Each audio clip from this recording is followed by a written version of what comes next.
spinning in the background. So I'm just asking anyone who's watching to just go over on YouTube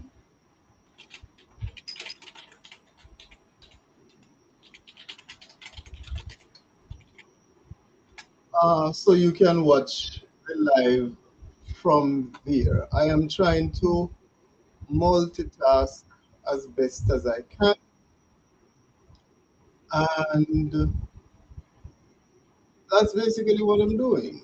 And I won't be able to see what's happening on Instagram because, you know,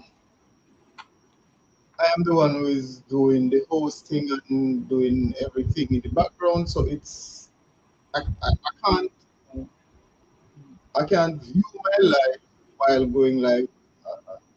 If you get what I mean. So um, the live generally starts out a little bit on the slow side because we have to get people to come over on YouTube. So if you are on YouTube, just send me a message in the chat so I can see who's joining and I can see that you're here. There are a few things that I would like to discuss, a few burning issues that, are on the agenda right now. And I'm just trying to, sort these things out. Did I download that? Hold on. I didn't. I don't. There are just so many things happening. It's unbelievable. And it's difficult to keep up. Good morning, Roxanne Rose. I'm just asking that you join me over on YouTube on Truth Media TV. I'm trying to get my YouTube channel up and running. So that's the name of the channel. Um, if you could just hop on over there because I will be showing some stuff which you won't be able to see here on Instagram because Instagram is not set up to Instagram is not set up for this purpose. So you can only see me. If I'm trying to do a presentation or anything, Instagram is not designed for that. So I'm asking you to go over to my YouTube channel, Truth Media TV, where you will be able to see me live, and then we can begin the conversation. I'm going to go ahead anyway because this is recorded and I will pull it down and repost it. So um, it's just that it's good if you have people watching so that you can perhaps get feedback and adjust accordingly. All right, so I'm just going to launch into it. This is unplanned. I don't have anything written up. I don't have an outline. I just felt compelled to say something, and um, the many issues that are happening. So we're talking about, an assault on our children, right? We saw, a little girl was kidnapped and her throat was slashed. Here in the fanfare, we didn't hear any uproar, we didn't see any outrage from the Jamaican public. Then we have the launch of the new banknotes, and unsurprisingly, the dim-wittedness of the Jamaican people was on full display. There is also the matter of constitutional reform, and I'm doing air quotes here because there's no constitutional reform. It is a red herring. And then there was the attack on the a young man from Cumberland High School, and also there's now saying that the suspected mastermind behind the beryllium ATM attack is now in police custody. I'm not aware if it is that the person turned him or herself in, or it's a case where investigations led to the arrest of this person. But I want you to understand that all of these things, when taken in isolation, do not appear to matter. It just seems that, we are in a state of anarchy, we are in a state of, um, disarray. The society is descending in a state of lawlessness. That is what it appears from the outside. And so, to the untrained eye, it would seem as if, these things are not related. They are not, um, como se dice? They are not tied together in such a way that there is a kind of directionality to the outcomes that these events um, inspire. So the first thing that we're going to look at is the new money. So the government of Jamaica has, um, launched these new banknotes, and according to them, they're more durable, and you know they will, I suppose, bring stability to the Jamaican economy. So I'm going to be reading from an article in the Jamaica Observer titled BOJ Tackles Resistance.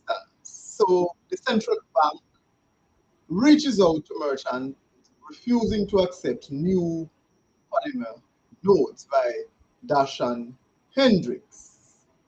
And the report reads thus.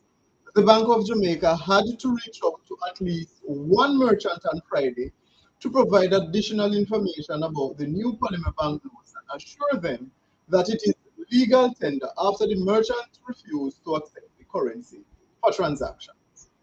On Thursday, just few hours after the new polymer notes were launched, a customer shared on social media platform Twitter that he had just visited Phillips Hardware in St. Andrew to use the new polymer notes, but after a lengthy wait, was told by the cashier that they were instructed not to take them. Another customer in reply noted she faced the same situation at a supermarket, also in St. Andrew, where she said the cashier said that they were told not to take the new money as their bank hasn't authorized them to. The Jamaica Observer reached out to the central bank about the matter of the acceptance of the new banknotes by merchants and was told the incident, at least for now, has so far been limited to the merchants.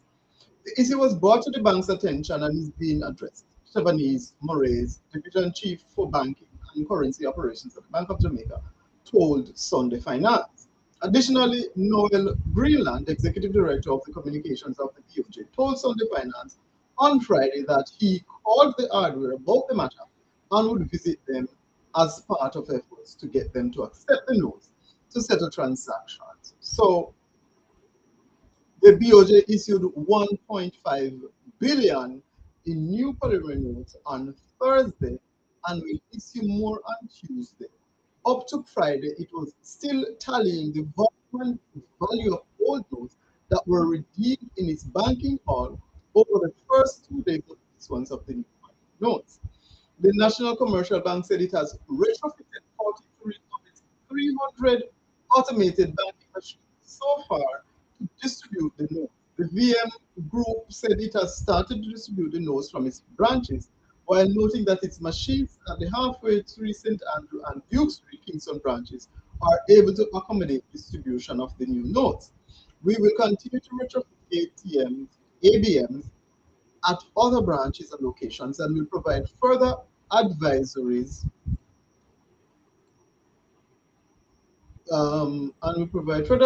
as the updates progress. Still, a Twitter user indicated that people are purchasing the new notes at a premium. Buying a $1,000 note for $1,500 is some. Oh my God! I I'm gonna stop here. I don't know what to say with regards to this. Why would people be buying the new notes at a premium? This makes absolutely no sense. And it illustrates, the kind of stupidity that prevails in our society.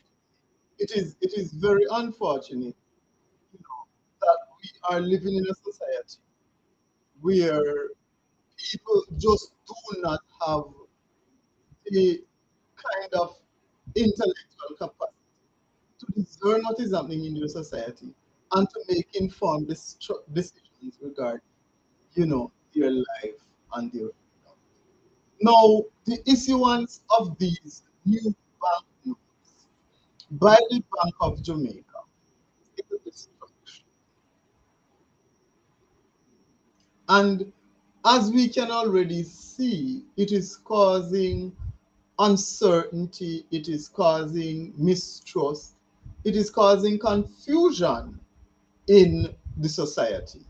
And I don't know that there has been a proper public awareness campaign to alert the masses as to, because there is no directions given, or not that I'm aware of. It could be that they have, but I haven't read it. Where the BOJ is saying, okay, the old notes, because you'll have to transition out the old notes. There is no period of transition, and I suspect that largely has to do with the banks catching up to the reality of the new notes, because you can't say, hey, you don't have access to the notes when the machines are not retrofitted to accept these notes. And then it begs the question, why are you releasing the notes if everything is not in place to hit the ground running? You understand? I would suspect that the government would take an accounting of the volume of currency that is estimated to be circulating in the economy, and then decide, okay, can we meet the volume in terms of trading? Because what you would want to do is not, because they have printed $11 billion, right?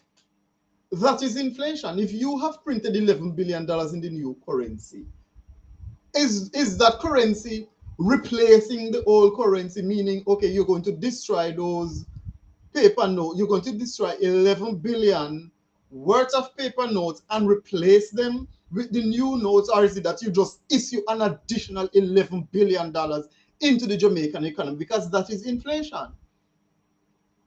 That is literally inflation, because you remember, fiat currency has no value.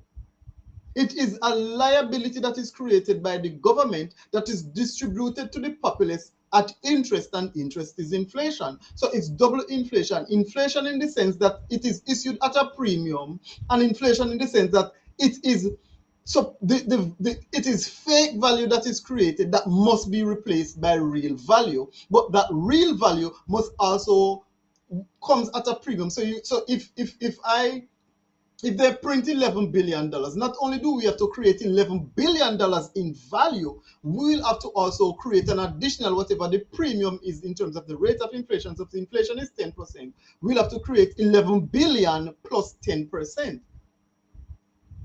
So, and then who pays? It is you and I, not the rich people, because we all know that what the rich does is to pass on taxes and inflation to the end user, which is you and I. The consumer is the one who pays. And it is time that people understand the kind of chicanery that the people in the banking sector are undertaking to rob us of our wealth. They have convinced us that the paper currencies that they issue from the bank, that we withdraw from the machine, is money. It is not money. It is merely a conduit for transferring value. And I don't want to belabor the issue. I don't want to relitigate the point because I've already spoken about that, in my book. Come and say this, everything you need to know about central bank digital currency. So, it's just very unfortunate that people are not aware of, these things. Just give me a second, please.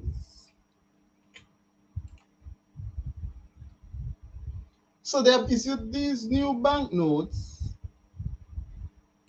and, like, people don't even understand what is really going on in the society. They don't understand how this will impact them. And, we're seeing where um, the people are rushing to the machines and they're making these, what do I call it? They're making these videos showing people going to the and taking, and it's all fun and games. And they are distracted from the reality of the situations that affect them. The government will discredit or try its best to discredit the concerns that we have. But our concerns are not unfounded because we're seeing a kind of uniformity in the governments across the world as they seek to reshape their financial system. And we know that this reshaping of the financial system, you know, is the people like you and I who are going to be affected.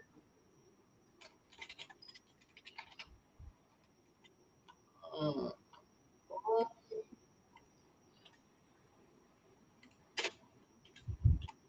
and people need to understand that, we don't have the luxury of, you know, remaining ignorant anymore. And this is one of the thing that I'm trying my best to avoid, where things are happening, these plans are unfolding in your society, and we, the citizens, remain unaffected. Well, not unaffected, but disinterested in what is happening. And then when things start to go awry, when the famine sets in, when our rights and our freedoms are taken away, when they weaponize the military and the police against us, that is when we're going to start to cry out. And the funny thing is that the very people who are trying to bring in this kind of new system of governance are the ones that we are looking to, you understand, for our salvation. And that brings me to the next issue that I want to talk about. And that is the issue of, you know, Jamaica,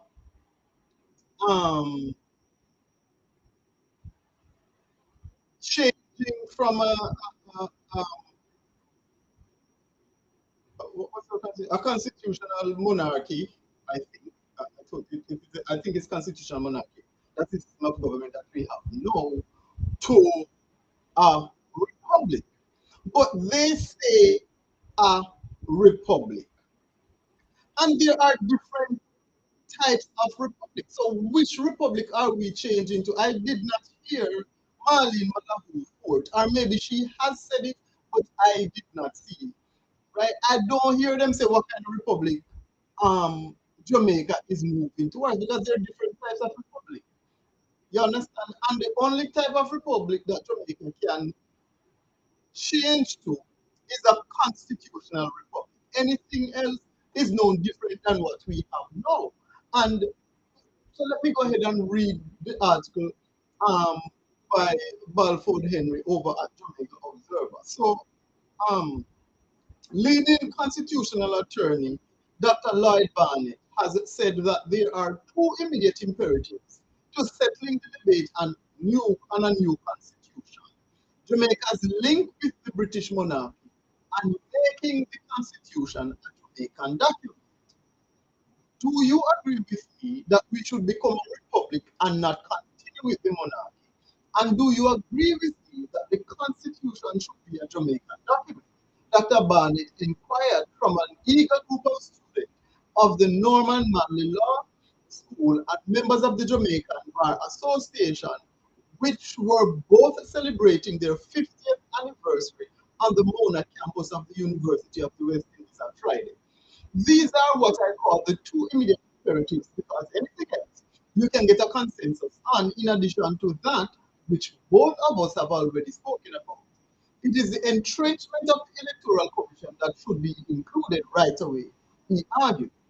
He said that if there should be consensus on another body, on any other body, including the Integrity Commission, the public defender should also be included as a consensus body if there is agreement. We have to remember that the more changes you have, the greater the responsibility of division and a lack of consensus. We have seen Barnett. He noted that even the popular Prime Minister of St. Vincent and the Grenadines, Dr. Raul Gonsalves, had tried to introduce a comprehensive constitutional reform, which failed. We have had four others in the Caribbean because we have tried to do too much at one time. And once a person has a negative response to one particular item, then the person tends to go negative. It is also important too because the way in which I see it, the machinery behind being implemented, if we are going to have a new constitutional instrument, is to put a new instrument and have one vote where the people become legislators and in the referendum say that we approve of this new document and that document includes all that we have consensus on. If we don't have consensus on it, then the document is. So here we have a fallacy being pushed forward by the machinery of the government. Dr. Lloyd Barnett is talking about Jamaica becoming a republic. And he has not explained what a republic is or the different, because they're different. You're not just a republic. A republic is not a monolithic title to say, okay, because China, it's called the Republic of China. China is a communist country. You understand? It is literally called the People's Republic of China. So, what kind of republic is Mali Malahut and Lloyd Barnett talking about? Because we have dictatorships that give themselves the title of republic as a way of psychologically manipulating the people into believing that they have personal sovereignty when it is the state that lords over them. So, what exactly is Lloyd Barnett talking about? I will tell you what he's talking about. He is talking about a mere sham.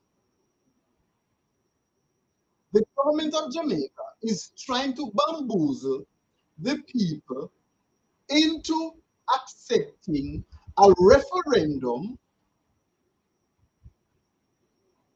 that will give them two choices that leads to the same destination. On the one hand, you will vote for Jamaica to become a republic. Just the word, a republic. So it will now be the Republic of Jamaica. And we will be a republic only in name. So the only thing that is going to change is the name of Jamaica, the Republic of Jamaica. And we will have a president instead of a governor general. And that's it. So the king will be replaced by a president who will be the governor general because they're not going to change the governor general. Nobody is going to elect that president. They're just going to do a shifting or they're going to shift around.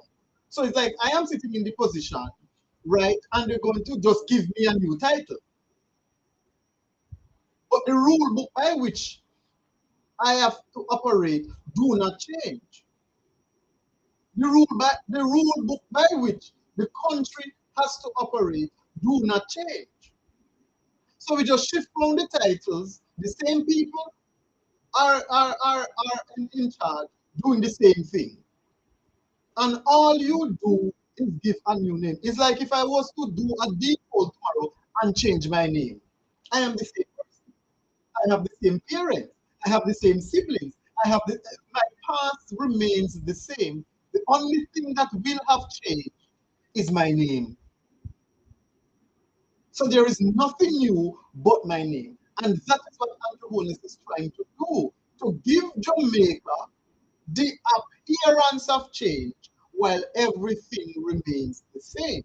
And the unfortunate thing is that they are capitalizing on our steadfastness in being disinterested in the governance of this country. Jamaicans do not care about what is happening until trouble reach them doorstep. That is the only time we care. We care when we are personally affected by what is happening. And that is the unfortunate thing that we have to contend with now.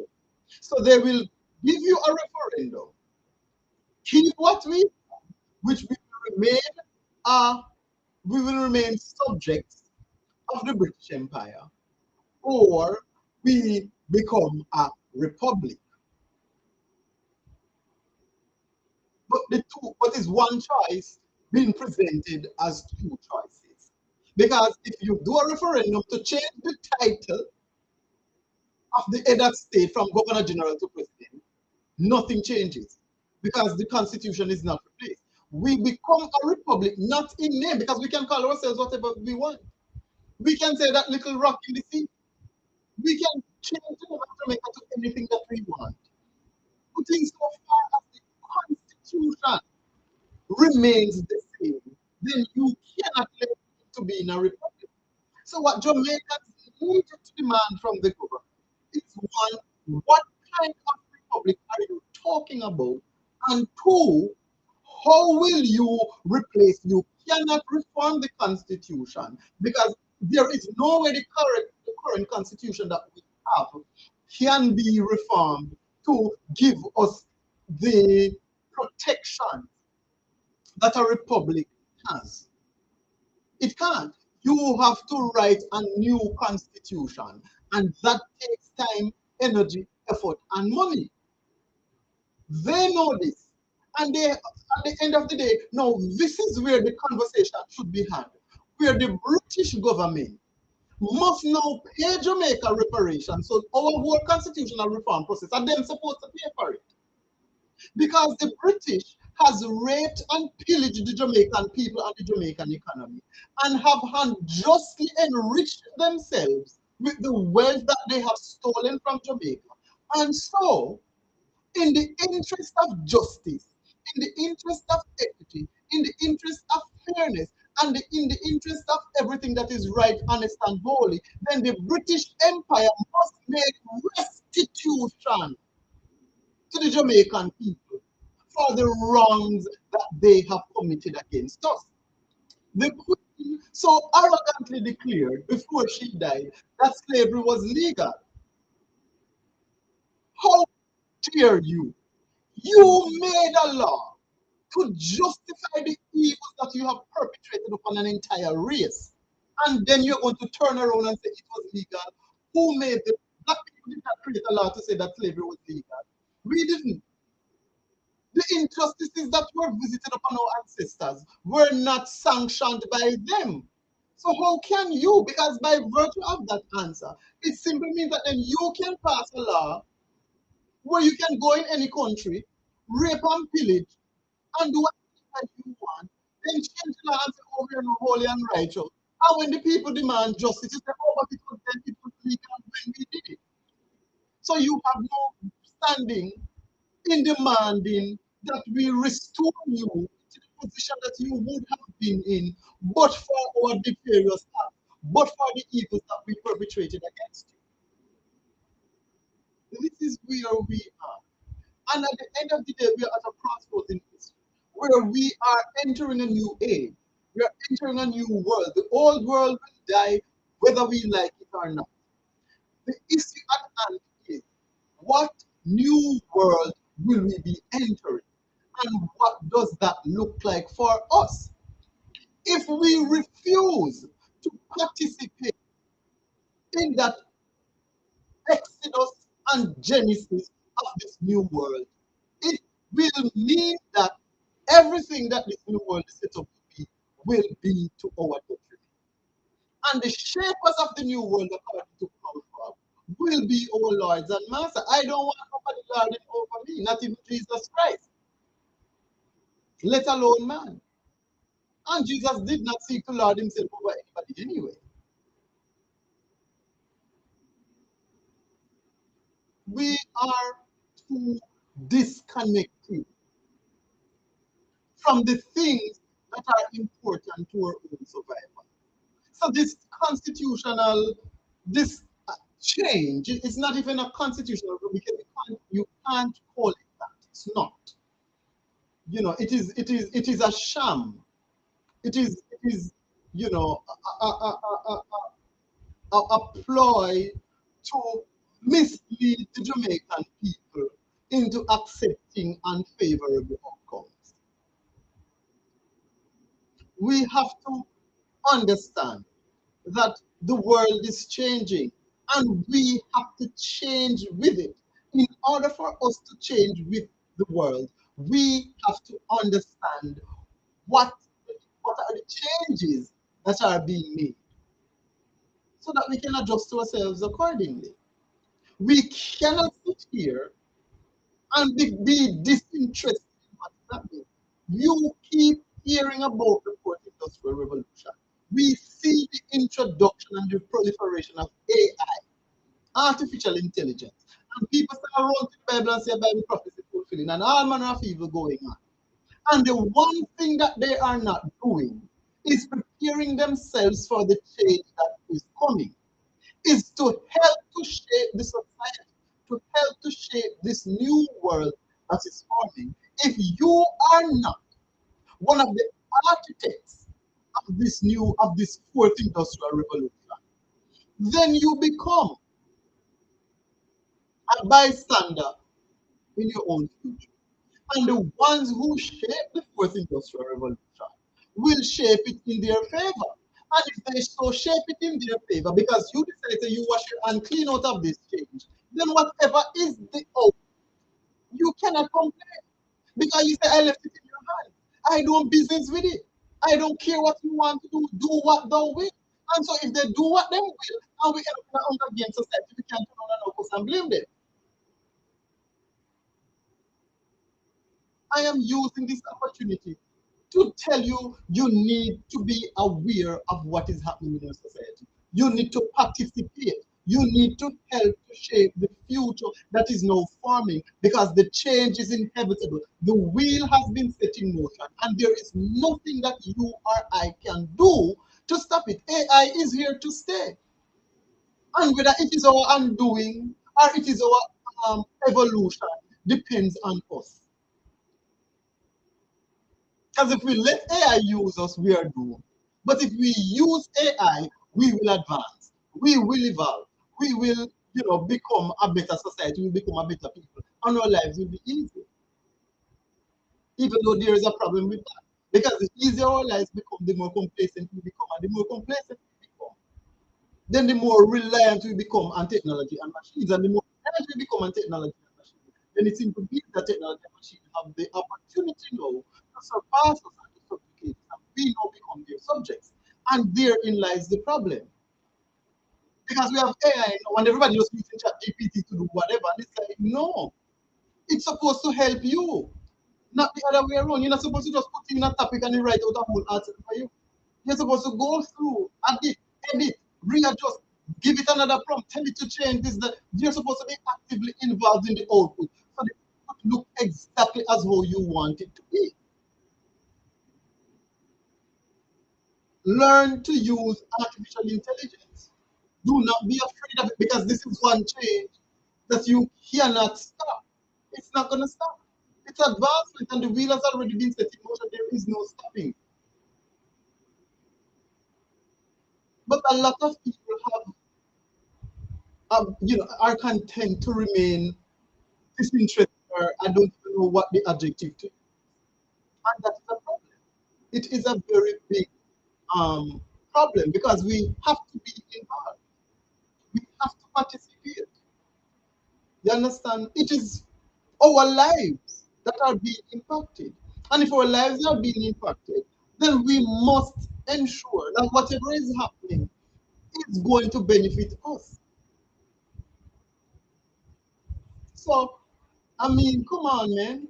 It is our duty and it is our responsibility to, ensure that we are participating, everything that is happening. So let me move on to the beryllium heist. And they are now saying that the suspected mastermind behind beryllium attack was captured by the police, right? So I don't even know who wrote this. It says the police say they have in custody the person who they believe orchestrated the recent attacks on Korea Company Beryllium Limited, pulling off multi-million dollar heists. That person who was arrested last Thursday is one of four suspects who have been arrested in connection with three of the recent incidents now under investigation, which occurred between February and April this year. Deputy Commissioner of Police in charge of crime and security, Fitzgerald, told the Jamaica Observer on Monday that all four persons in custody are believed to have been involved in the first incident, which occurred on February 27th at Portmore Pines Plaza, where gunmen murdered one member of the Beryllium team and injured two others. The team was about to service automated teller machines at the JN Bank. The criminals moved out with 12 million in cash in that incident. He said that in relation to the second incident on March 19, when four Beryllium team members were shot and injured in an attack in Britain Parkway, Portmore, St. Catherine, one person has been charged and one person was taken into custody on reasonable suspicion. That time, criminals made off with more than 23 million. The police have previously reported that Shemar Yee from Spanish Town in St. Catherine had been targeted in that incident, and six other people were taken into custody in relation to the robbery. Bailey said those six individuals have been questioned and released. He said that in relation to the third incident, which happened on April 29th at a petrol station in Albion St. Thomas, in which one security officer was injured and one person is in custody, no money was stolen during that attack. That person is also suspected to be involved in the first two incidents. This person, we believe, might be the mastermind for all four incidents, he said. Earlier this month, criminals attempted to rob Beryllium vehicle in Balaclava, St. Lucia. No one was injured in the incident and no money was stolen. When we pressed to provide further details on the suspected mastermind, Bailey declined but assured that the police are committed to ensure that everyone who is involved in these incidents are brought to book. And we are using all available resources to ensure that the objective is achieved. Now, I find it peculiar that when SSA was defrauded of billions of dollars, right? The police had no issue forwarding out Jean Panton's name. The media had no issue plastering her face across our screens, delving into her life. And the other women who were involved in the Sagicor fraud and the NCB fraud and so on and so forth. Those persons, their names were forwarded out to John Public. So it begs the question, why is it then that with such a high profile incident that has caused public mistrust in the financial institution, that the suspected mastermind behind the the all four, not just, it's not like say, okay, it's one. You're saying this is the person who orchestrated these attacks on beryllium. Why is this person's identity being kept a secret? Why is this person's name being kept out of the media? And if it is that this person turns out to be someone of note and not just a regular hoodlum, not my words. If it is that the police is not just being overly cautious to the extent that we have someone in custody, we are not yet aware, we do not are we not well, if you have the person in custody, you must have evidence with I mean, why did you take him in? You understand? And if you're saying he's a suspected mastermind, you must have at least sufficient evidence. Maybe a security person can, somebody, law enforcement person can correct me here. But if you're saying that this is the suspected mastermind behind the attack, you must have sufficient evidence to at least charge him for one of those attacks and then connect him to the other three. Because on what grounds are you saying that this person is believed to be the mastermind behind all of the attacks, the recent attacks from February to April on beryllium? You must have some concrete proof. Say, me know say when are you do the one down there, brother. We have the proof, we have your face, we have your pan camera, we have your fingerprint, we have your blood, we have whatever. We have concrete evidence that you committed at least one. And circumstantial evidence suggesting that you were the mastermind behind all of the attacks. So why is this? Because essentially, to me, withholding the person's name would be in terms of protecting the person to the extent that if it turns out that, okay, they weren't involved at all, you would not have ruined the person's reputation. But given the gravity of the charge, it's not like, okay, well, what one person is in custody and is being questioned because we suspect that in of the one doing St. Thomas that they never take no money. See, they have confirmed, remember I said to you, they did not take any money. And now Fitz Bailey has confirmed that they went through up the bus. Remember, the security guard ran away, left the money, and they did not take the money. So what was the point of that attack? Now they're saying, okay, fine. In the other two attacks, I think there was what? $33 million in total. $33 million in total that was taken, according to what Fitz Bailey is saying here. But he has confirmed that with the St. Thomas attack, where we clearly saw the security guards fling away the bag of money and run, they did not take the money. So you got to shoot up the van, the people, the guy left the money, and you walked away and left the money. I continue to stand by my standard. This is an inside job orchestrated by the people to foment distrust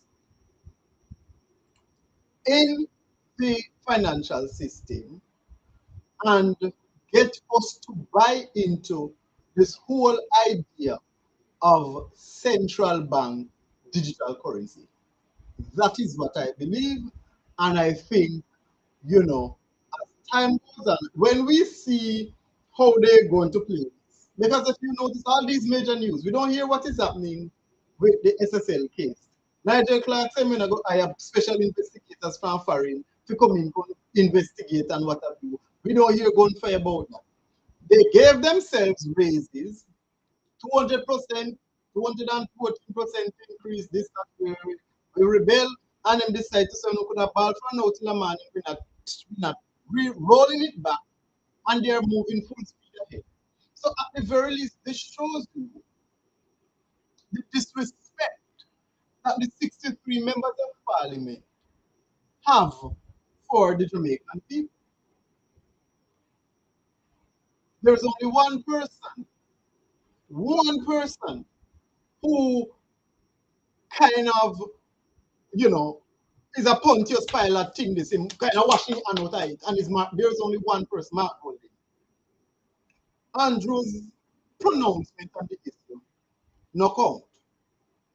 Because as the Prime Minister, what he should have done is to say, okay, I am now going to instruct the Minister of Finance to table it until we consult with the Jamaican people, go back to the drawing board, see what is more reasonable and what is more acceptable. Have the committee deliberate, and then we can come and present it to the people and see how they respond to it. So him coming and say, oh, I will donate or I don't want to increase or whatever, don't come. The only person who you can give a little credit, and in this case is him washing him hands out of it. Like when the people when I say, crucify man, give us Barabbas. And Pilate get water and wash your out and say, listen to me, I don't business with it. So Mark Collins is the only one where we can say, boy, bad too bad. He come out and he going out and what have you, X, Y, Z, blah, blah, blah. All the other 62 members of parliament, Lisa Hanna came out in strong support of it to the extent that she wrote one everlasting article in a Jamaica Observer talking about the tales of two Jamaica, which is quite a lot of bullshit. Because the one of them greedy and awful and crave, forgetting that politics is about service to country, it's not about making money. If you want to make money, go into the private sector. That is what the private sector is for. So if you want to make $25 million, go run Surgical, go run NCD, go run separate, go run Mayberry Investment Limited, go run Deering Bunting and Gooding, go run Arthur, go run one of them big institutions, they will pay to $25 million. And that's what you go do. Go and go do it. You don't go into politics to make money. That's not what politics is about. It's not a profit-making entity.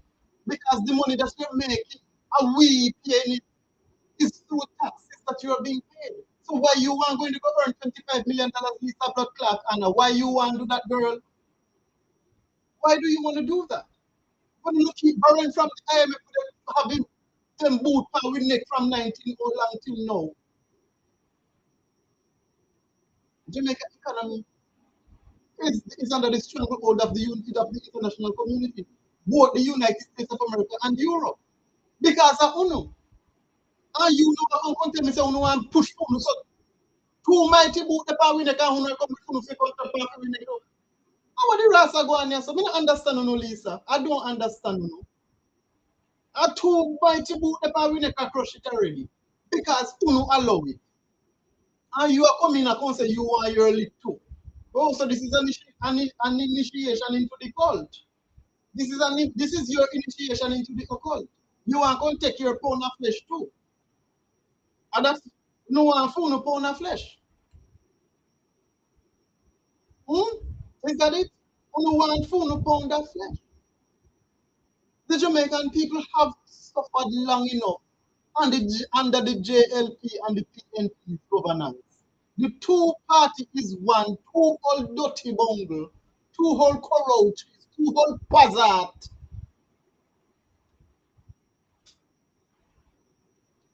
That has raped and pillaged and sold everything that Jamaica has. to them foreign masters. I don't know, come with no lying tongue. I don't know, honeyed words dipped in poison to distract us and convince us to be lambs to the fucking slaughter. And when there are people like myself who are speaking up, who are pointing out the inconsistencies, who no start say social media, because now that going to bring me to this sensitive issue, right? It's gonna bring me to this very sensitive issue. And you all must have heard of the attack on the beryllium student, right? And we have an update in the Jamaica Observer. So it's saying that four persons of interest in stabbing a Cumberland High student are in custody. And it says the St. Catherine police are reporting that the four persons of interest listed in relation to Thursday's stabbing of a student from the Cumberland High School in St. Catherine have turned themselves in. The police said detectives assigned to the St. Catherine South Division intended to interview all four in the presence of their legal representatives. The injured child remains in the hospital in serious condition. Earlier, Jamaica Observer Online report indicated that the men are from Newlands, Portmore in the parish. The St. Catherine South Police are seeking four men from Newlands, Portmore, who they say can assist in investigations surrounding the physical assault of a student of Cumberland High School in the municipality on Thursday. The 16-year-old Cumberland student was stabbed during the attack, which occurred about 3 p.m. on Cumberland Drive.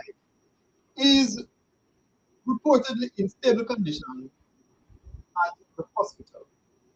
The attack was captured on video, which has been circulating on social media. So many of you perhaps have seen that video of the young man, who was attacked by what appeared to be hoodlums. And there has been a lot of speculations regarding why he was attacked. I saw a clip of the video from a bystander's perspective. It didn't show like when the attack started, they were a distance off, and then I guess the person was running with their phone, and you could see the guy on the ground, and they were like stepping on him and hitting him in the head, and then he kind of got up and he was staggering, and you could see the blood at the back of the head and so on. And what was peculiar was that no one tried to help.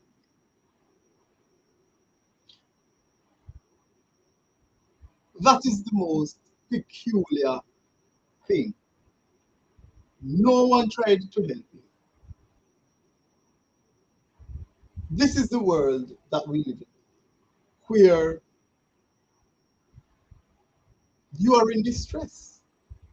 And instead of people running to your aid,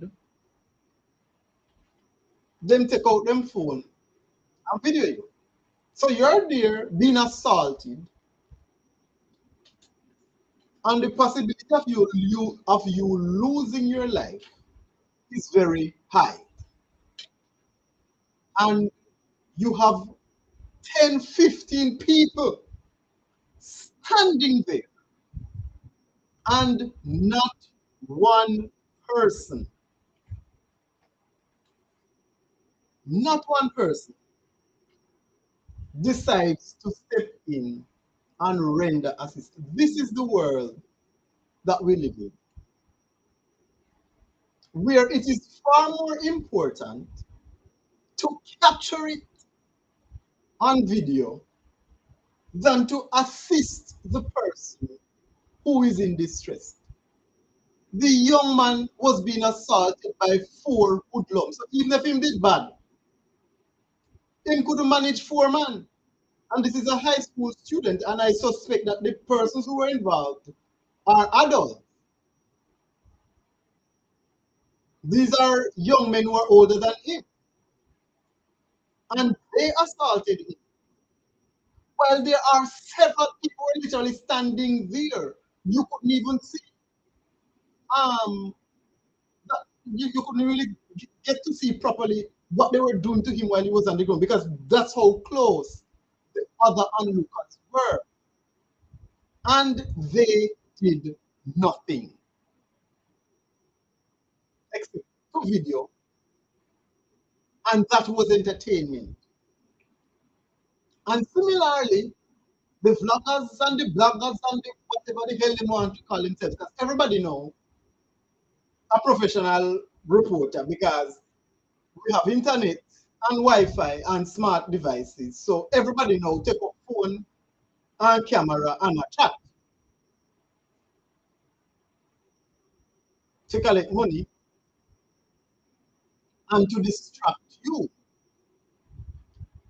So the morality goes through the window and the monkey mind takes over, and all you care about is going viral. So you want to capture the man being beaten to death because you know that video is going to go viral. It's going to get a lot of likes, a lot of shares. And next thing because I see instances where people will private their page.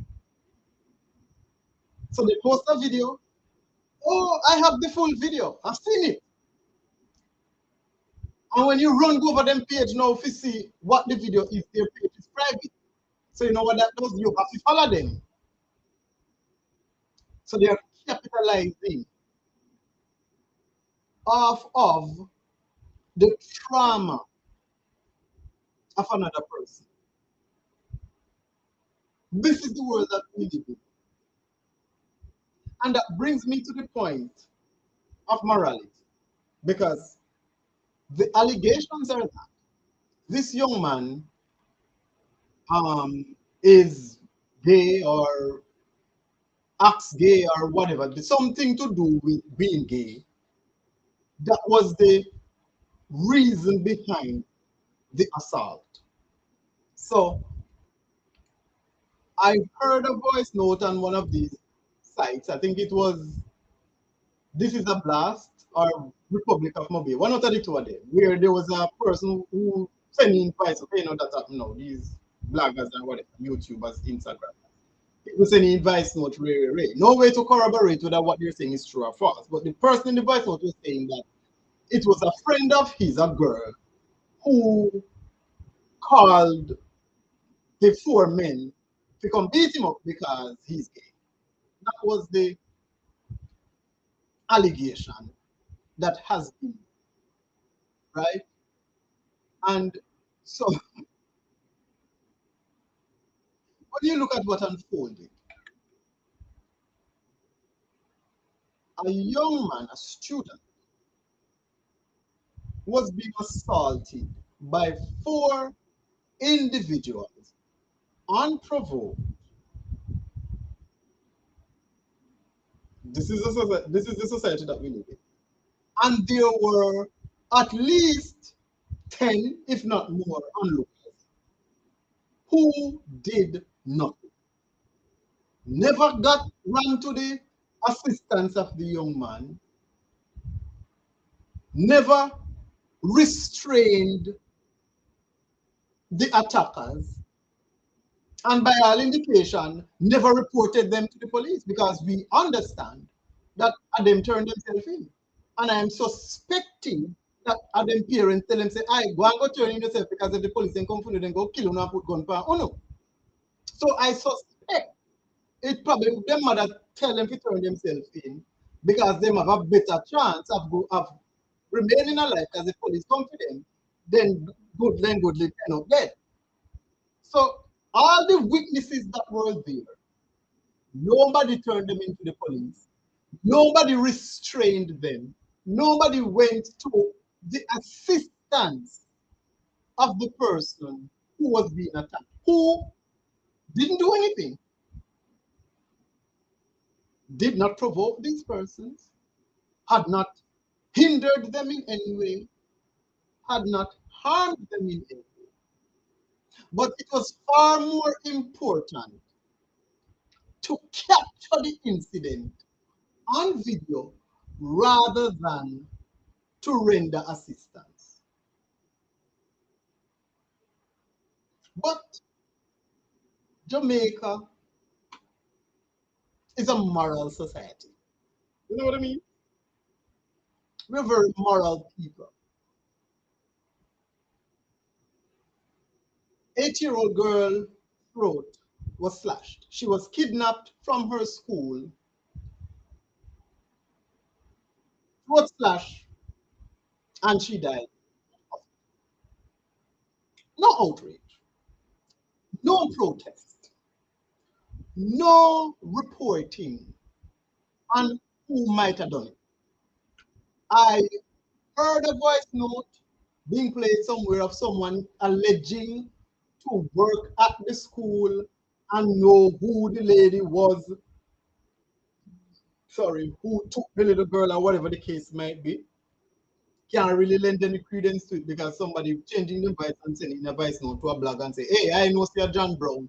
I don't have me are no police, me not investigate, and I'm not going to post that, or I don't know why these bloggers do these things, because now this is what is happening. The government is using the irresponsibility of the bloggers because they will do anything for likes, views, and followers.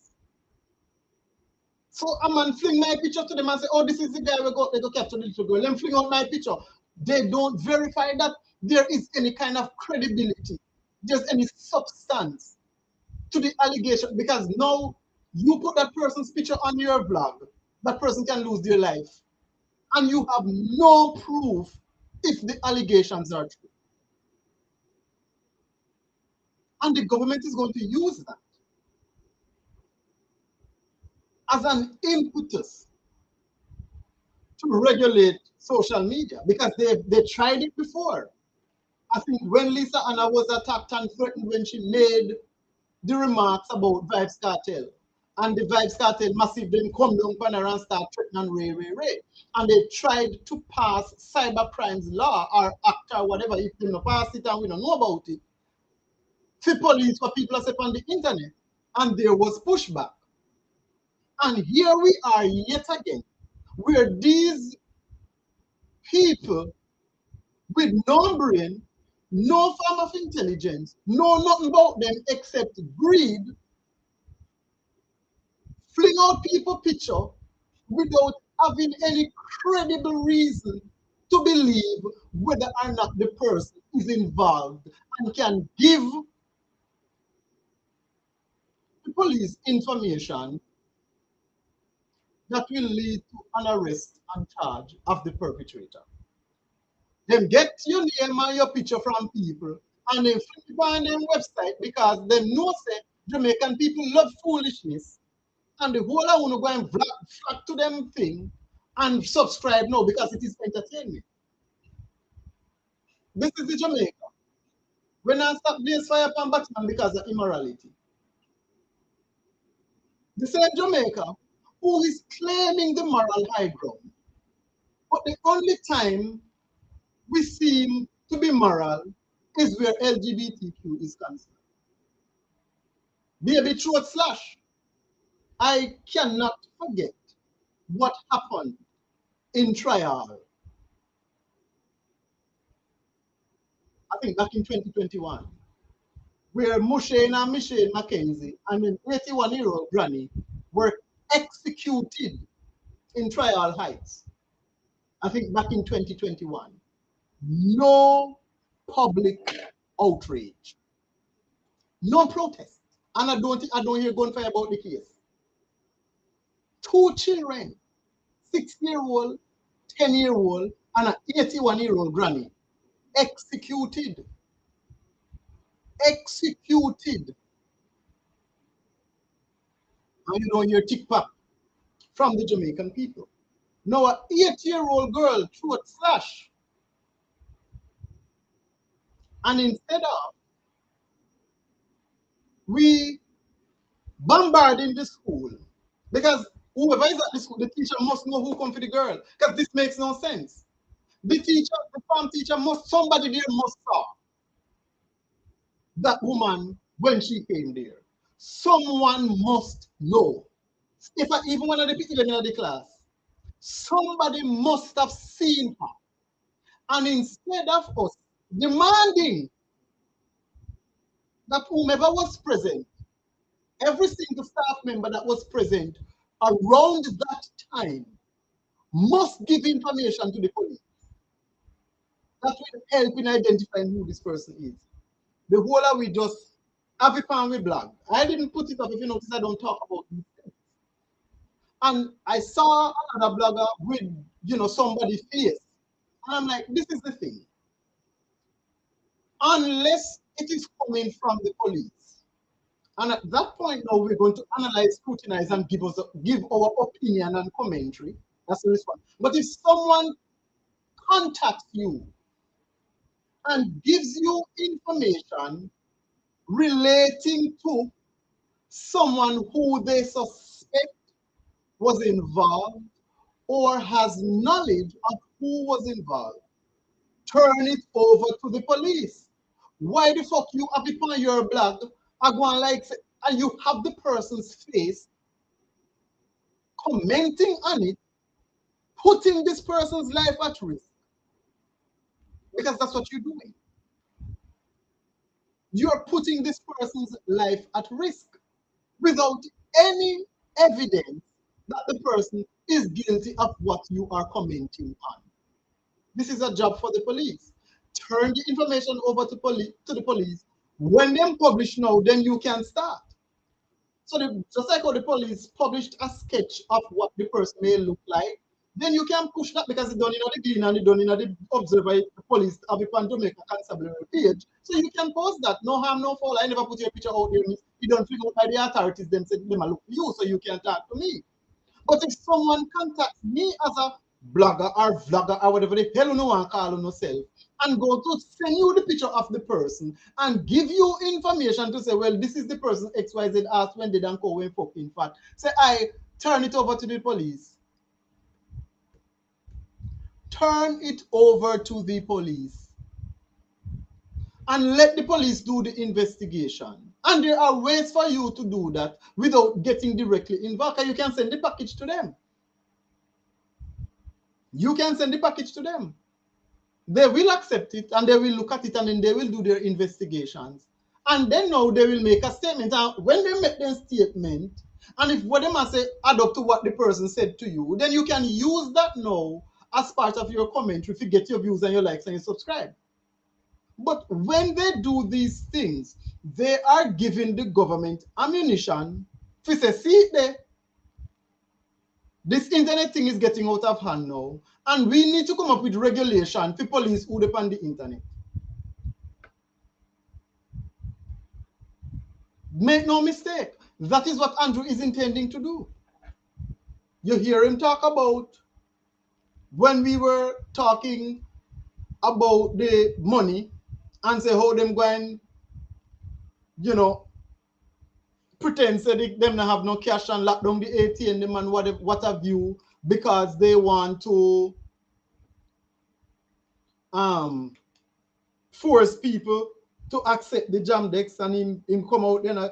What are these people consuming on the internet and blah blah blah. So imagine now if one of these careless hungry belly bloggers go post up people picture, because I saw another lady on must RJ or whatever TVJ, I say people I say she because the picture look like she. and they're putting up. You cannot put, when it comes, you're not a police officer. And if people are sending you people's picture, do not, you cannot follow what Sir P is doing, because Sir P make and crossing T's and dot him eyes. And you never see him put out nobody picture or say anything, and then you hear out say, oh, well, we're not chat of foolishness. You have never seen that. You cannot just take hearsay from people and put people's life at risk. You have to be responsible. And the unfortunate thing is that because these vloggers are using their platforms irresponsibly, that is going to give Andrew now the ammunition that he needs to come and say we need to regulate people who are on social media.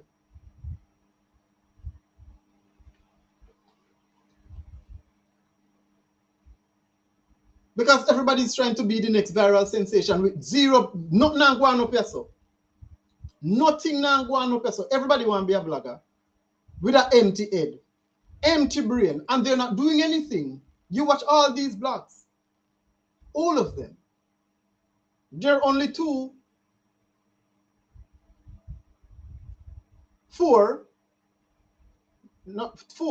where you can say, okay, when you listen to it, you know, the commentary by the person behind the blog is sensible and they are not just reporting. So when you go over to my 2 cents, 2 lakhs over this are going with him thing, and for the most part, you can see say he thinks about what he's saying and he presents his point of view, whether you agree with it or disagree with it. It is not for sensation. It's not because no I get 10,000 subscribers like them people over this. So you understand? It's something that you can, at the very least, understand where it's coming from, whether you disagree with him or not. It makes sense. His brother as well, Curly Locks, is the same thing. The commentary is always good. And obviously they have some point of views that I personally emphatically disagree with. Because, you know, I find that, and this is not, I'm not talking to them now specifically. I find that a lot of people fall victim to their own hubris.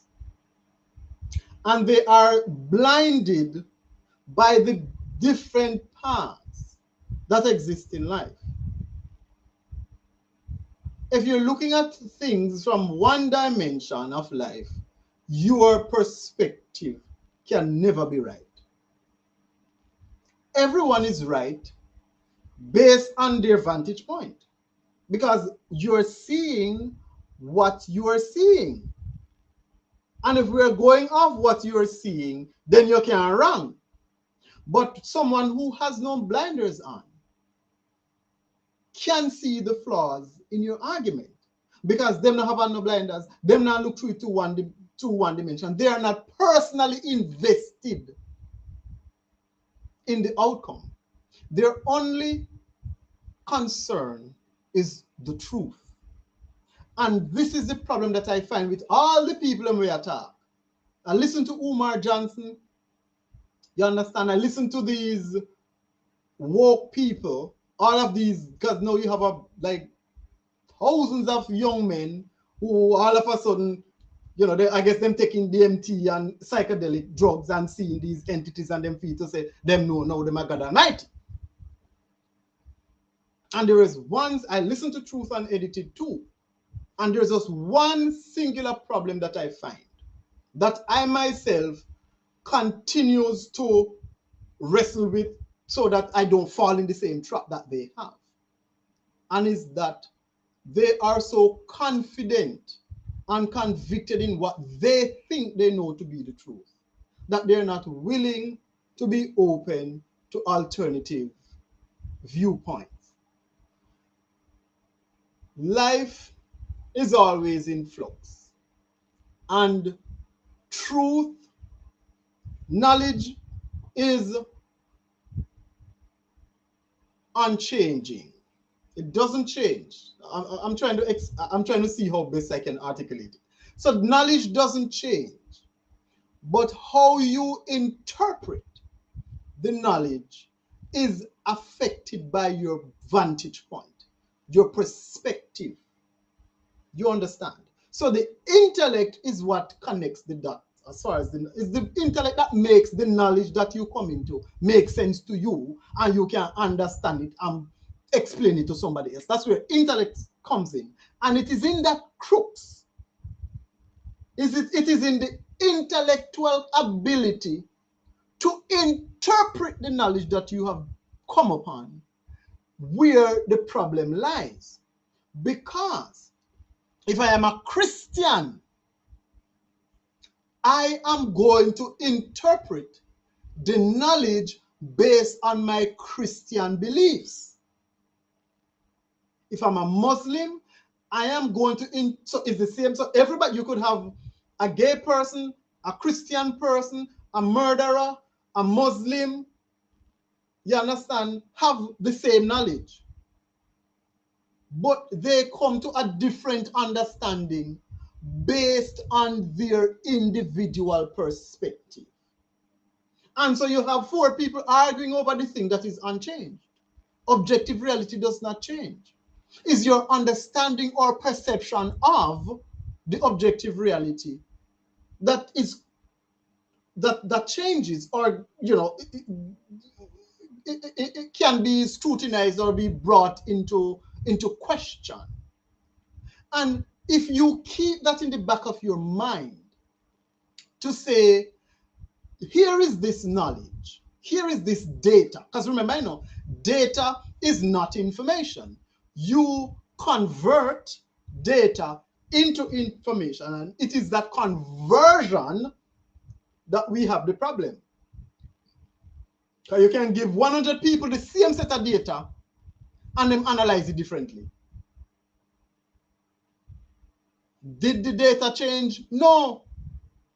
It's simply the perspectives of the people who are analyzing the data that change. And so the output varies because each person is going to analyze and interpret the data based on the belief systems that they have,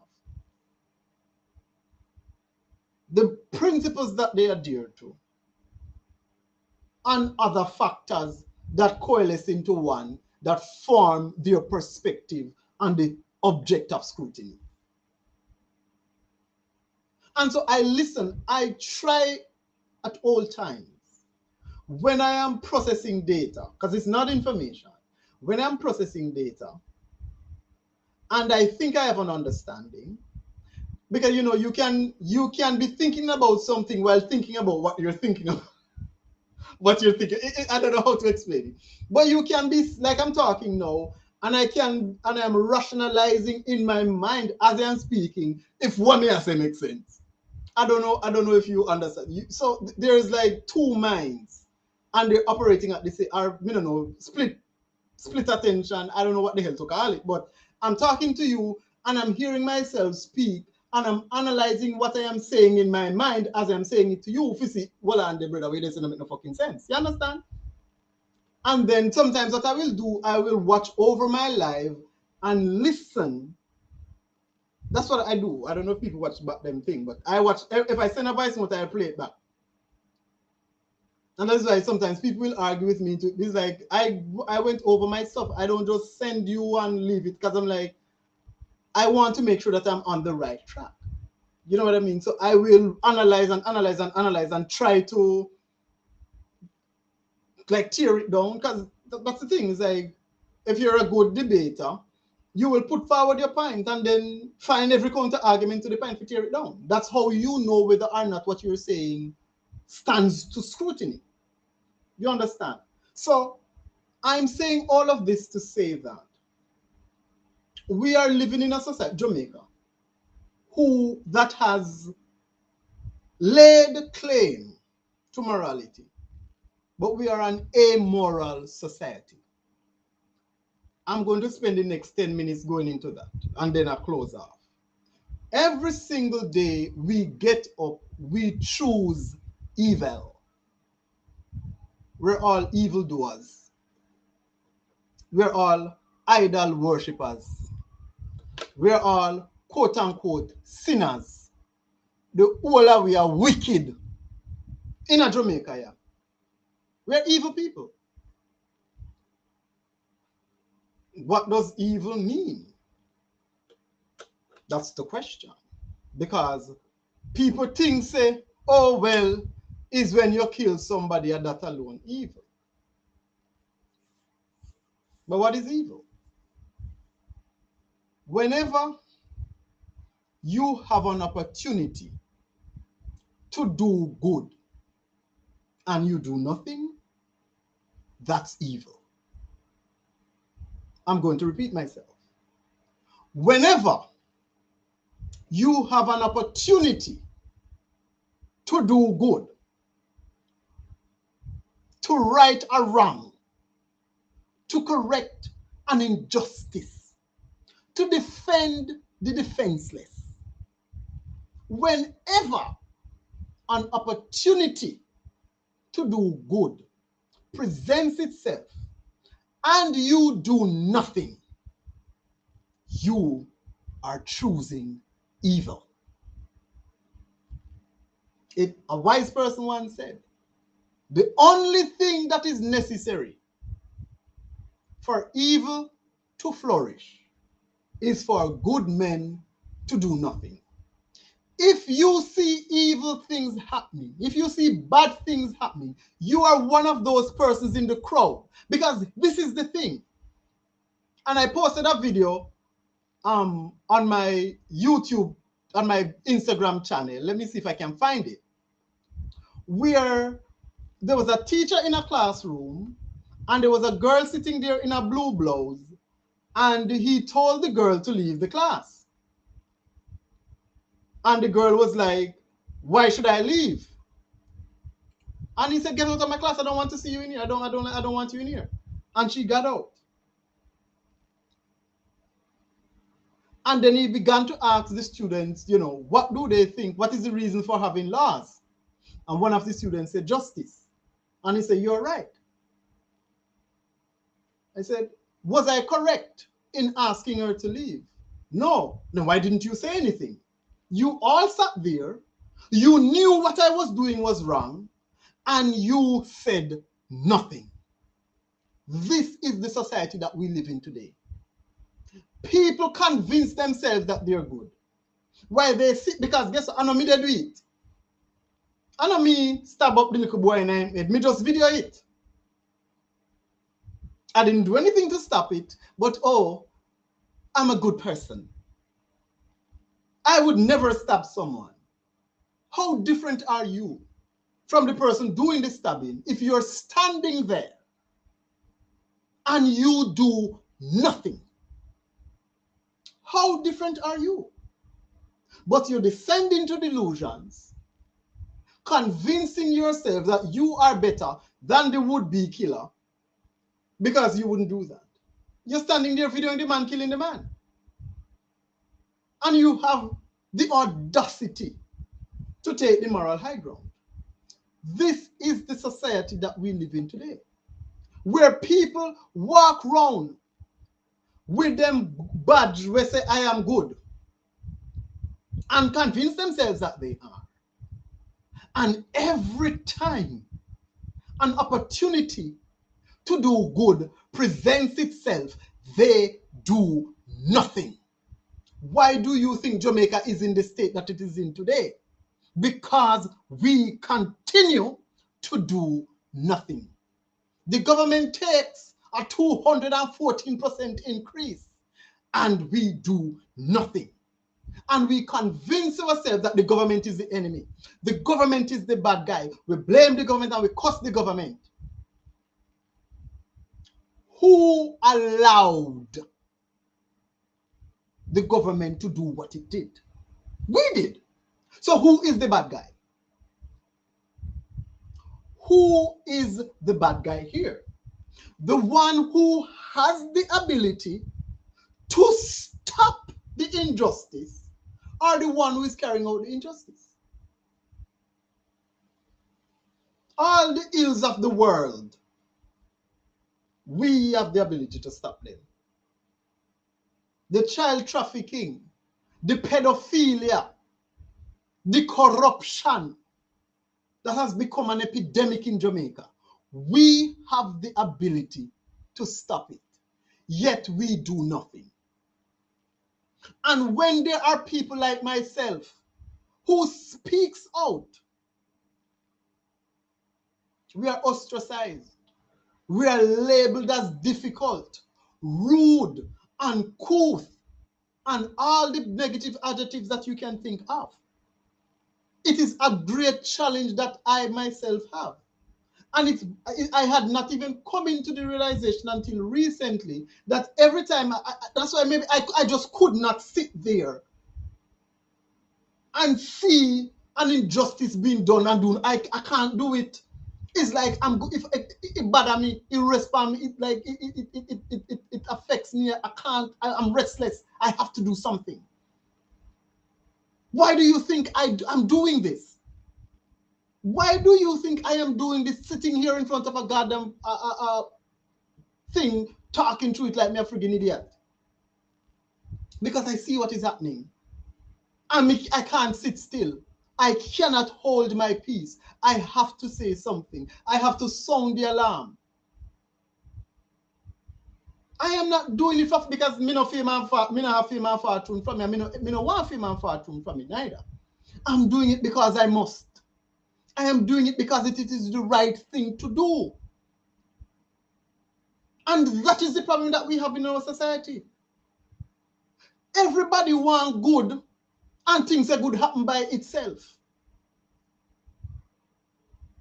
Good flourishes when we are good in our thoughts, in our actions, and in our words. If you see someone being assaulted and you can do something about it and you do nothing, you are just as guilty as the person who is doing the assaulting. And until we come to that realization, until we come to accept that it is our responsibility to cultivate the society that we want, it is no one else. This is the problem that we have in Jamaica. Everyone outsources the responsibility. We absolve ourselves of the responsibility. So crime and violence don't have nothing to do with me because me are no criminal. Somebody else must fix it. Corruption in the society don't have nothing to do with me because me not corrupt. Somebody else must fix it. Every single problem that there is, it is someone else's responsibility to fix it, not us. I had a recent experience where we had a meeting and the manager was saying, if anyone has concerns, lay it on me. I want to hear what is bothering you guys and see how best I can work with you to resolve those issues. If a pin drop, you could hear it. Not even blow the people them not blow. No one said anything. Same people them way, a bitch and complain about the pay, you know. Every single day, you can hear a staffer say they not making enough money. And the pay lily, and a from when they no get no raise, and horse when they don't go in fat, and ray, and blah, blah, blah. Every day somebody complain. And when given the opportunity to hear their grouses, to say what they were concerned about, oh, everything is all right. And I spoke. And I said what I needed to say.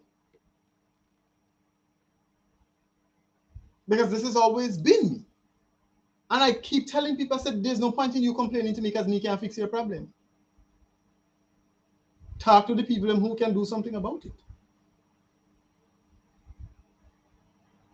This is who we are. We sit and we complain, and when it is time to act, we take ourselves out of it. But we like to think that we're good. We're delusional. We are a delusional society. Jamaican people them sick in their head. Be evil people walk up and down on the land, especially the Christian one then. Them are the worst. But they wrap themselves in a cloak of piety.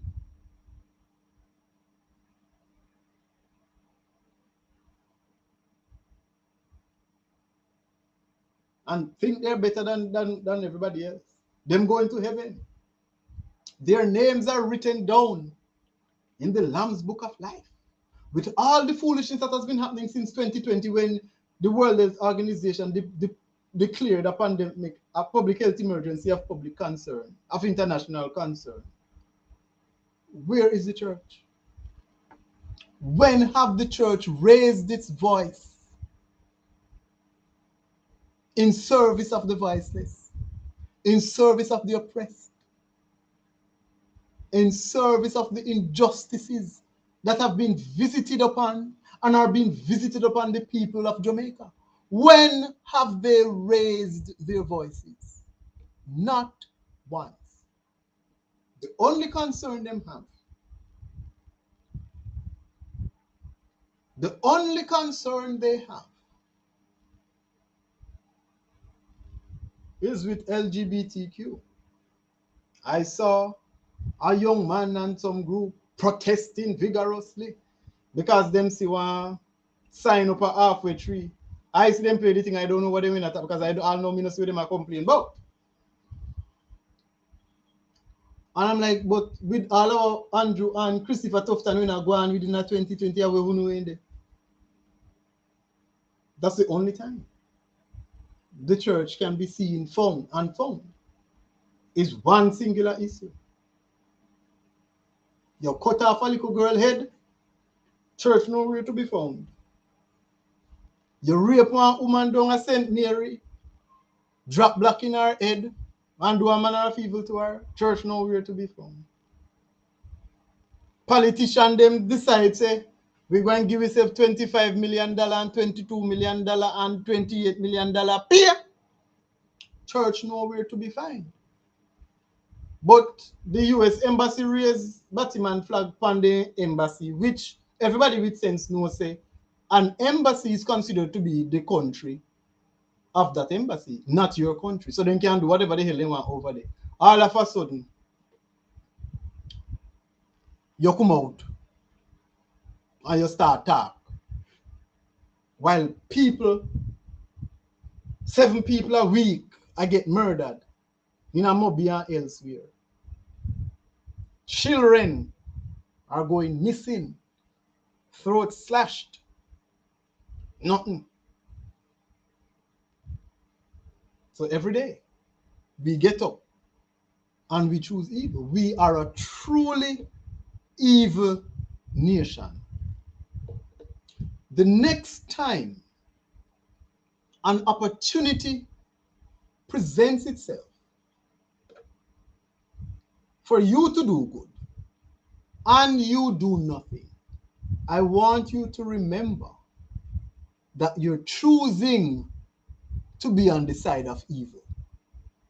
Whatever delusions you have conjured up in your mind to rationalize your inaction, know that you're choosing, you're tipping the scale in favor of evil. Jamaicans have can lay no claim to being moral. We are an amoral people. We have no culture. I hear people talking about it. We have no culture. We have lost ourself, our sense of identity. We have lost touch with reality. And we have given ourselves over to delusions. People are still fighting amongst themselves about which party is better or more worse, the JLP or the PNP. All 63 members of parliament must go. None of them are acting in the interest of the Jamaican. No matter how you like them, none of them are acting in the best interest of the Jamaican people. Jamaica is on the brink of destruction. The Prime Minister has signed the death warrant for the Jamaican people. The Prime Minister has mobilized the army and the Jamaica Constabulary Force against the citizens of Jamaica. And in the coming years, between 2024 and 2027, we are going to see many people die in this country if we do not wake up. And there's going to be a mass exodus. Just like how you see the Asian, they might jump in a boat, risk their life, go cross waters, escape Haiti. That is what is going to happen in Jamaica, because that is the plan.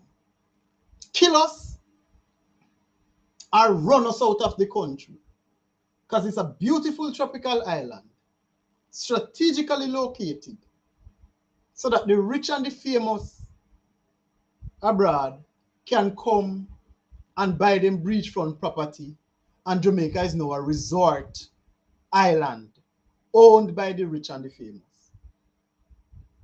All of us are dead, dispossessed, people without a country, a people without a culture, a people without an identity. This is where we are going. We are too distracted by the entertainment and these I don't know what, these vloggers who are so, they allow themselves to be used by the devil to distract us. If they're not talking about the things that are important to you and telling you how to resist, unfollow them. Do not give them your attention. We have enough entertainment. You want to be entertained, Netflix did it. Free movie sites did it if you go watch movie. There's a time and a place for everything. You cannot want to be entertained 24/7. That makes no sense. It is time for us to start acting responsibly. The government is has sold us out. He has signed the death warrant. The death warrant for Jamaica has been signed. Don't you see the Saudis coming to Jamaica and giving us insurance in case of some catastrophe? What do you think that means? And why now? So when each of you die, they get the money. The government gets the money, and the politicians share it up for themselves.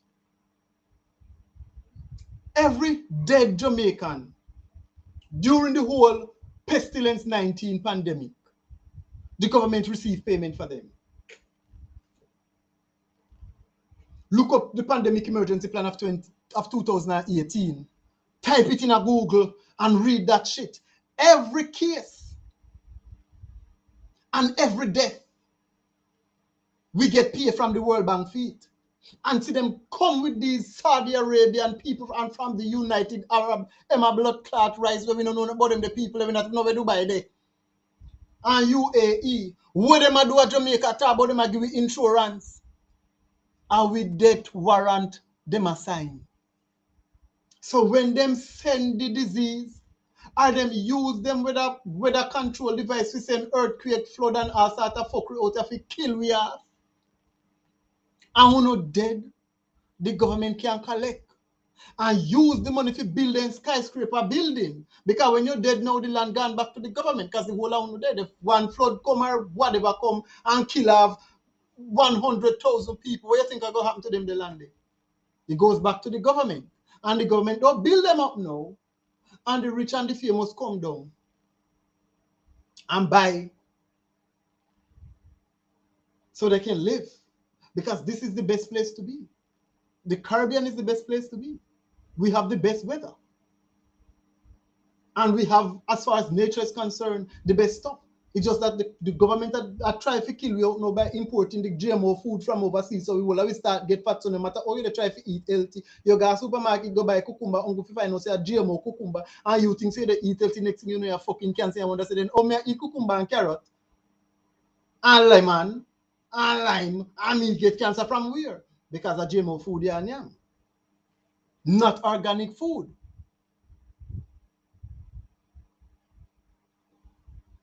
By 2030, people have to dead. Billions.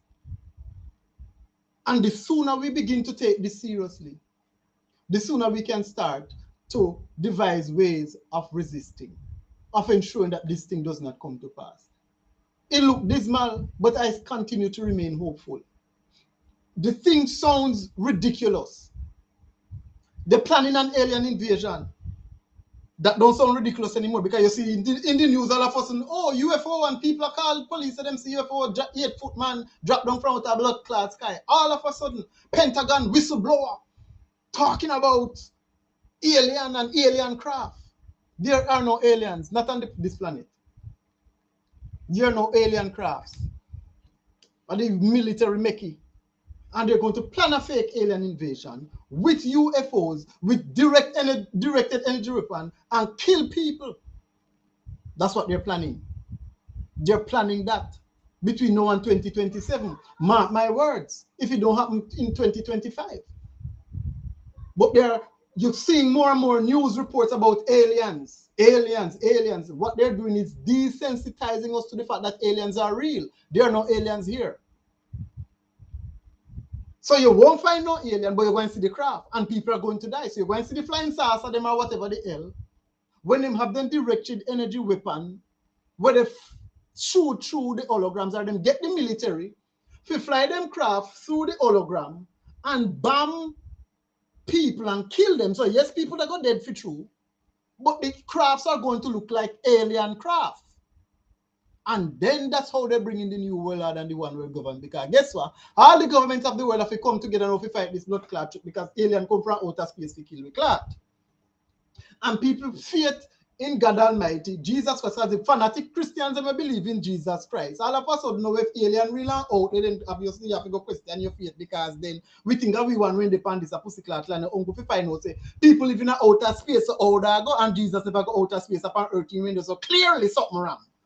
We have to go now re-evaluate what we think about religion because we have no choice because alien come from out there. And then we have a second coming of Jesus Christ with hologram in the fucking sky. They're planning that shit, Project Rubim or whatever the hell you want to call. I'm not making this up. This is what they have planned. They're planning to take down the internet. Them trying that already. You see, we have cyber attacks in Jamaica. Jamaica Eye was attacked. Mayberry Investment attacked. And some others companies in the United States attack about major cyber attack. There was a whole airport shut down because of cyber whatever. So they might test it out. So till next thing you know, the whole place gone. You know, see every minute flow down. Every minute light gone. We never had these problems before. Every minute. Why do you think these things are? Desensitizing us to it. So when it happens, we don't realize what's going on. Make no mistake, Jamaica Constabulary Force and the Jamaica Defense Force, the whole of them brainwash against the citizens of Jamaica, then see we as criminals. And when Anthony Anderson, Rocky Mead, and the whole of them send them out to come kill with Clark, that's what they're going to do.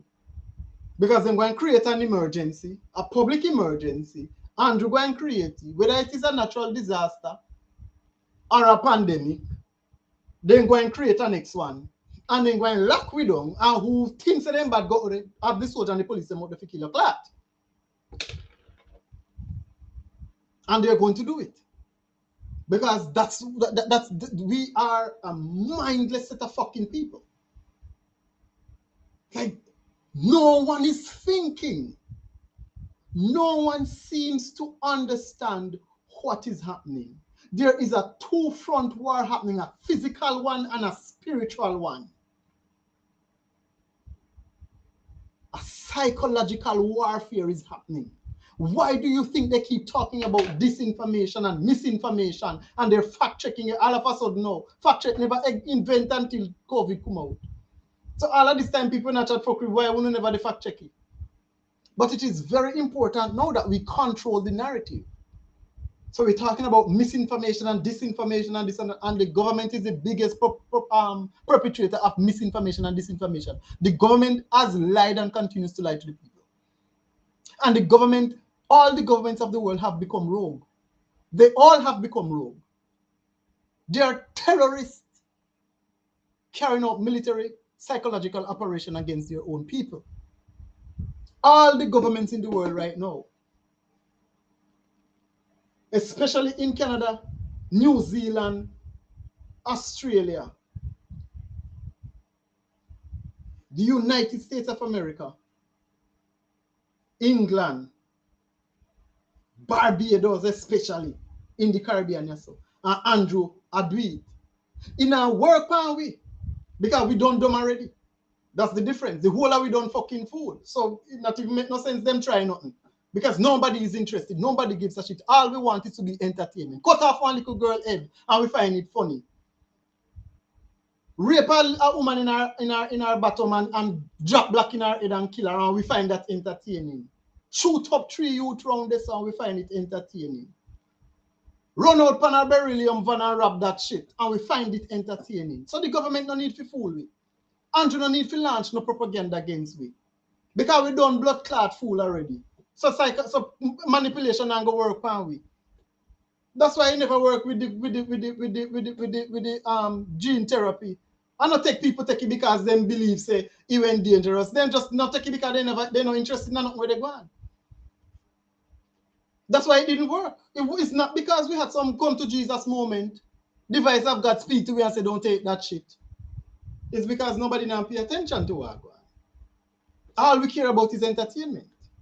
Because I still see people walking up and down in the mass. And they're sitting and they're trying to figure out the WHO. That's, you know, see, all of them are come to Jamaica now because they don't understand what the hell is going on in this country. Why did the people not take this stuff? We gave you the millions of dollars to sell them the juice. And they're not that intelligent. We see the literacy rate of your country. Half of the fucking people living in poverty know how running water, shit a bush and shit in a scandal bag through a bush same way. So how the fuck them not take the thing? They can't understand. It's because we're dumb and stupid. And you can't run a psychological manipulation upon dumb and stupid people because it not go take. So the intellectual debate not go take and the psychological one not go take neither because them check out. We have checked out.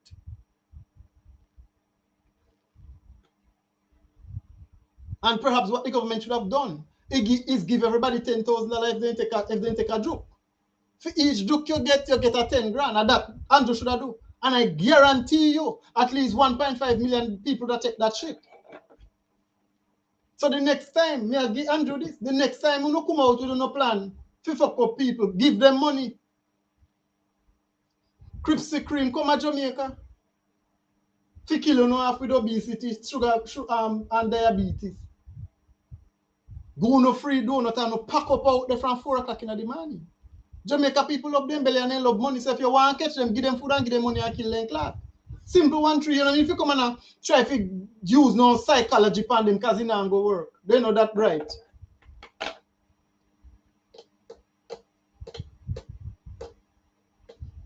That's the truth. That's the God's honest, that's where we are. That's the truth. It's hard to hear, it's a bitter pill to swallow, but you have to fucking swallow it. Because the moment you face the truth, the first thing, the first step to recovery is to acknowledge that you have a problem.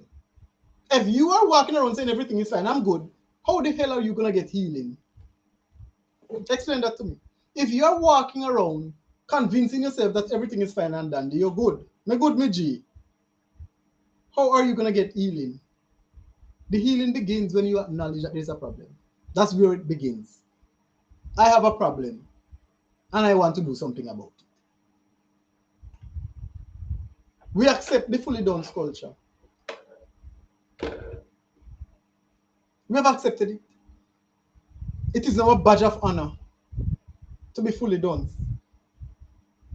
So, but Andrew, them need to do is run some money and run some food. Cripsy Cream came out and was doing that shit. And you look, you see, all sorts of some people did it with them, like, girl, what you doing? So when you look, I say you weigh 300 pounds. 4 o'clock, you out of the weight pan donut. We love we got and we love money. So next time, pay them. Everybody who take a job, you get 10 grand. WHO, Bill Gates, they have a money figure. Because when you check out the $10,000 per Jamaican, I don't know what heap of money in the US. Then can send that figure every citizen will take a joke, 10 grand. And I guarantee you, you will see a lot more people take it. Why am I saying this? Because at the end of the day, until things start happening to we not go wake up to our one. That's the unfortunate thing. Until we see things start happening, because how we operate, you know, as long as nothing happen to me fine, okay, then kill 10 somebody down the sun when I might come into some business. But when they shoot the next door neighbor, no, it's the same thing with the politicians. They don't care about crime and violence, because who they kill them. You ever say one politician, nobody get dead for them yet by gun violence, no.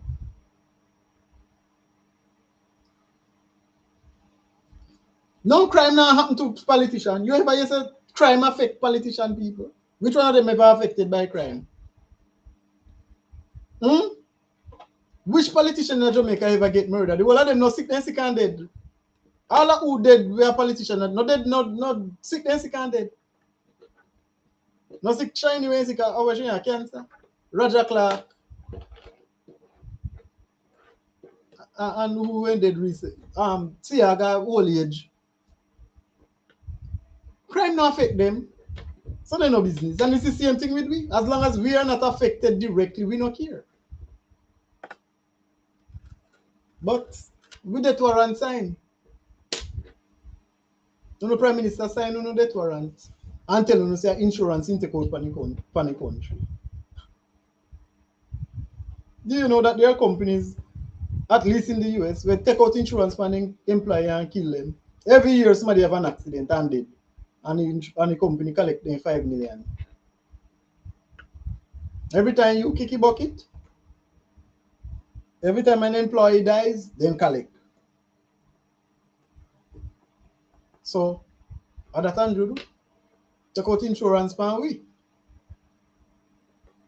So when they send them pandemic, or them hurricane, or whatever the hell them a plan to send, and who no dead, come in and dead. They have to watch and see the salvation of our galang. You sure no see me and dead. Then collect their money. You can't blame them, because if you sit down and decide to no business, then if we see evil happening and we take wash we and out of it, and evil visit we can't blame nobody. If you know the gunman, they walk in your community and kill people and you not turn them in and then come kill you. You're not supposed, like, nobody's supposed to the ball for you, because at the end of the day, when you not kill people, you name the ball for them. That's where we are. It is very sad and it is very unfortunate. But I know there are people who keep the flame of hope alive, who believes in a brighter future, who believes in the supremacy of good, who believes that we can create the reality that we want for ourselves. I know that there are people like that, and they are actively working behind the scenes to ensure that the world that is being created, this new world order, is one that is not unfavorable to us. And I am one of those people. But at the end of the day, you know, I still have to alert people to what is happening. I still have to point out their role in this evil that is being perpetrated upon us. Because we wash and out it and say, oh, the politicians them are wicked and Bill Gates and this. We are no better than Bill Gates. Because we're sitting down on our hands, folding our hands. The Christian, them say Jesus Christ will come back to save them. And the sinner, them say them can't do nothing about it. And my final thought with you as I end this live is this. The only thing that is necessary for evil to flourish is for good men to do nothing.